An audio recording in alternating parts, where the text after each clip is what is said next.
So మన cycle అయితే సర్వీసింగ్కి ఇవ్వాలన్నమాట. Servicing ఇస్తే ఇంకా మనకి కన్యాకుమారి వెళ్ళేంత వరకు ఇబ్బంది అయితే పెట్టదు. వెయిట్ మళ్ళీ ఒక 10 kgs ఎక్స్ట్రా అయిపోయింది. చిన్న పళ్ళు చూసారు కారు ఎలాగొచ్చిందో, జామ్లో వస్తున్నాయి, ఒట్టుకు వెళ్ళిపోతాయి విజయవాడ. సైకిల్ ఇచ్చేసి నేను రూమ్కి వెళ్ళిపోతాను.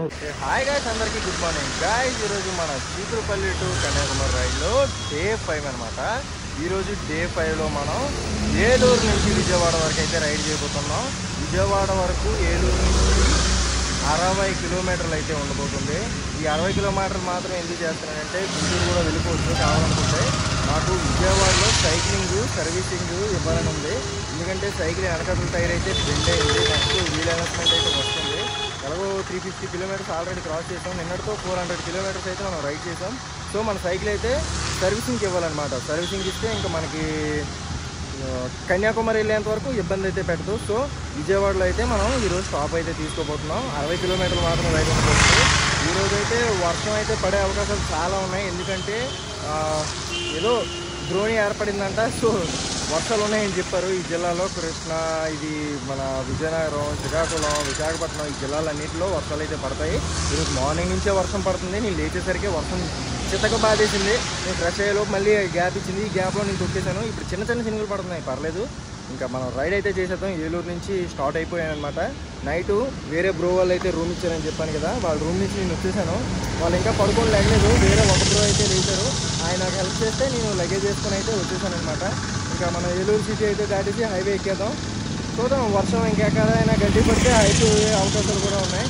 మొత్తం ఈరోజు ఈ 60 కిలోమీటర్స్ కూడా ఎలా ఉండబోతుందో మీకు అన్నీ నేనైతే చూపిస్తాను. చూడండి, వర్షపు చినుకులు ఆల్రెడీ పడుతున్నాయి. ద్రోణి ఏర్పడిందని చెప్పారు కదా, మరి వర్షం అయితే ఆగే అవకాశం ఉండదు. గట్టి పడినా మెల్ల పడినా అలా వర్షం పడుతూనే ఉంటుంది అనమాట, గ్యాప్ ఇవ్వకుండా. చూసుకోవచ్చు, రోడ్డు కూడా చాలా అంటే చాలా బిజీగా ఉంది. ఎందుకంటే మరి స్కూల్ టైము, ఆఫీస్ టైము అన్నీ వచ్చాయి కదా. ఇప్పుడు టైం అయితే 8:30 అయిపోయింది. టైం కూడా చూసుకోకుండా బయలుదేరా. మార్నింగ్ 6కే లేచా, 6:30కి అలా స్టార్ట్ అయిపోతామని. వర్షం చితకపోతుంది ఆ టైంలో. ఇప్పుడు ఏదో చిన్న చిన్న చినుకులు పడుతున్నాయి కానీ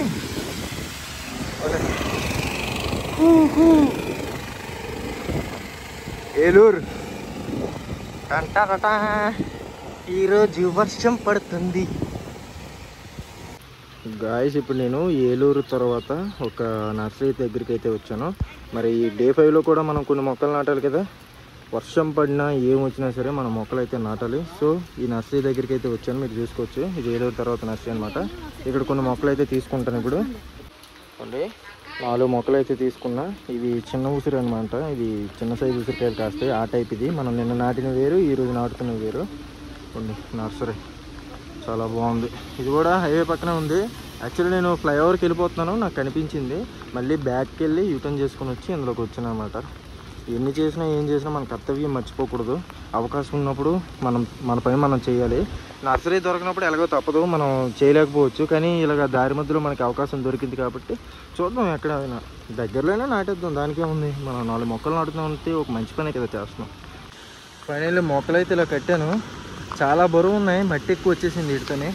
అది తీద్దామన్నా బురద అయిపోయి ఉన్నాయి. అది తీసామంటే మళ్ళీ బురద అంతా మన బ్యాగుల మీద కారేస్తాయి. సో బోనస్ అని చేసి ఇలా కట్టుకున్నాను. వెయిట్ మళ్ళీ ఒక 10 kgs ఎక్స్ట్రా అయిపోయింది. సో ముందుకు ఎక్కడైనా అలా నాటుకుంటూ వెళ్ళాలి. ఇంకా నేను ఇంత కష్టంలో కూడా మొక్కలు కొన్ని నాటుతున్నాను.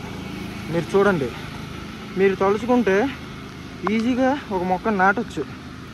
నేనేదో మోటివేట్ చేయట్లేదు, నేనేదో పెద్ద క్లాసులో పీకట్లేదు. అంటే నేను అంత డెడికేటెడ్గా చేస్తాను. మీకు కావాలంటే నేను అబద్ధం చెప్పే అవకాశాలు కూడా ఉన్నాయి. నాకు నర్సరీ ఏం కనబడలేదు, వర్షం పడింది, విజయవాడ వచ్చాను. కానీ నేను ఎందుకు ఇలా చేస్తానంటే, మనం అనుకున్న పని తప్పకుండా చేయాల్సిందే. దానికి అబద్ధం ఆడమంటే అది మనకి మళ్ళీ తిరిగి అది ఆ కర్మ అనేది మనకి మిగిలిపోద్ది అనమాట. సో మనం ఎప్పుడైనా సరే ఒక మాట ఇచ్చామంటే ఆ మాట మీద నిలబడాలి.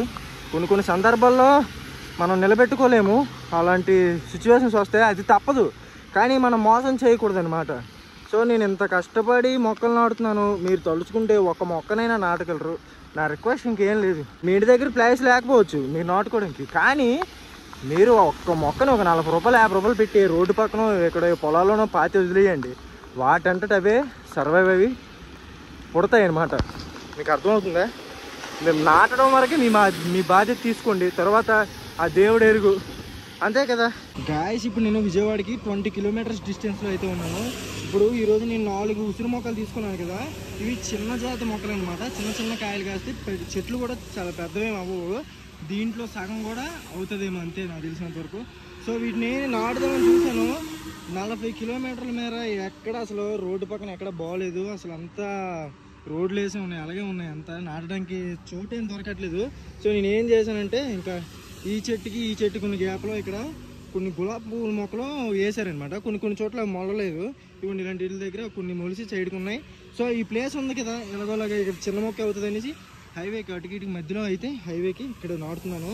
ఇక్కడోటి, ఆ ముందుకోటి, ఆ తర్వాత ఇలా 4 మొక్కల్ని ఇక్కడే నాటిపోతున్నాను అనమాట. ఇప్పుడు ఈ 4 మొక్కలు అయితే నాటేస్తాను ఇంకా. సో ఫైనల్లీ మొక్కలు అయితే నాటుతాను. ఇదిగోండి ఇక్కడ ఈ మొక్క నాటాను. మిగతా 3 మొక్కలు ముందుకునే చూపిస్తాను రండి. ఈ హైవే పక్కన అనమాట. వెహికల్స్ జమ్మని వెళ్తున్నాయి. తేడా వస్తే ఒట్టుకెళ్ళిపోతారు. ఈ చెట్లు ఒకటి అడ్డేస్తాయి నన్ను. ఇదిగోండి ఇక్కడోటి, ఇది 2వ మొక్క. ఓకే, ఇది 2వ మొక్క అనమాట. ఇంకోటి చూపిస్తున్నానండి. ఇంకోటి 3వ మొక్క. రావాలమ్మా. ఇదిగో 3వ మొక్క. ఇది 3వ మొక్క అనమాట. చూసారా ఉసిరి మొక్కలు ఇవన్నీ.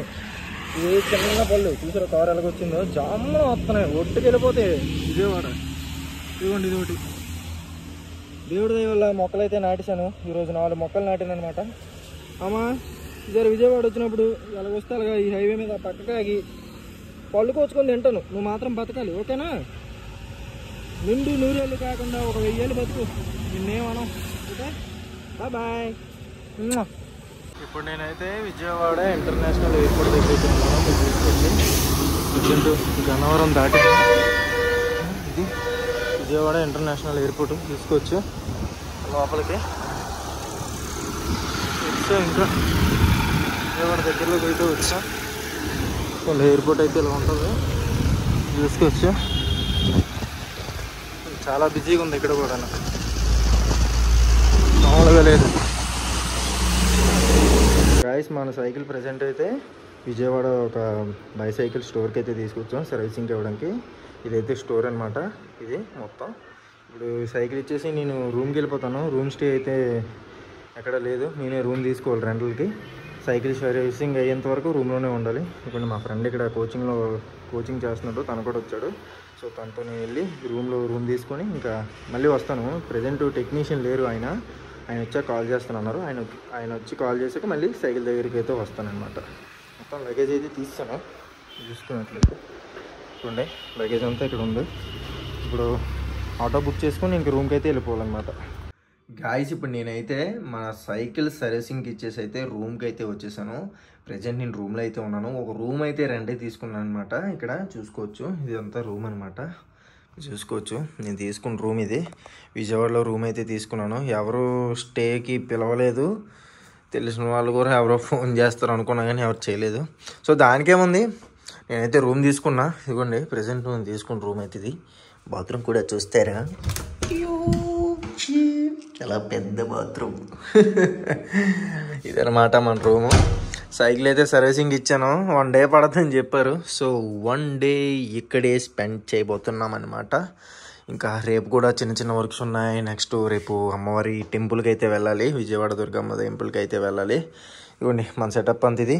డెకత్లాన్లో న్యూ షూ అయితే తీసుకున్నా. ఇందాక షూ అయితే తీసుకున్నా. చెప్పులతో తొక్కుతుంటే కాలు అయితే ఇవి అయిపోతున్నాయి, అంటే గీసుకుపోయి కందిపోతున్నాయి అనమాట. సో షూ అయితే వేద్దాం ఇక నుంచి. అంటే చెప్పులు వేసుకుంటే కొంచెం మనకి ఫ్రీగా ఉంటుంది, గాలి తగులుతుంది అనుకున్నా కానీ వాటి వల్ల కూడా కొంచెం సైడ్ ఎఫెక్ట్లు ఉన్నాయి. సో షూతో తొక్కుతా, కానీ వర్షం ఉన్నప్పుడు మాత్రం షూతో తొక్కను. సో గాయస్ ఇదైతే నేను తీసుకున్న రూమ్. నైట్ అంతా ఈ రూమ్లోనే అయితే ఉండబోతున్నా. రేపు కూడా ఇదే రూమ్ అనమాట. మన సైకిల్ సర్వీసింగ్ అయిపోయి మన రైడ్ స్టార్ట్ అయ్యేదాకా నేను ఇక్కడే ఉంటాను. ఇంకా 1 డే పడుద్ది మన సైకిల్ సర్వీసింగ్. సో అందరికీ బై.